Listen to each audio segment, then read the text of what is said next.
Paano ako kumita ng 1,000,000 bilang programmer? Kumigising ako ng 4 AM kada araw, no excuse. Nag-stretching ako for 30 minutes. Pagkatapos to nakikinig ako kay Josh Morica.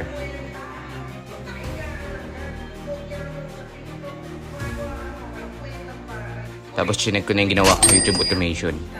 Napakaganda. Nagbebenta ako sa TikTok. Nagko-code ako for 8 hours, walang pahinga. Nag-handle ako ng 20 clients a day. So, bumili ako ng crypto. All in. No surrender, no regrets.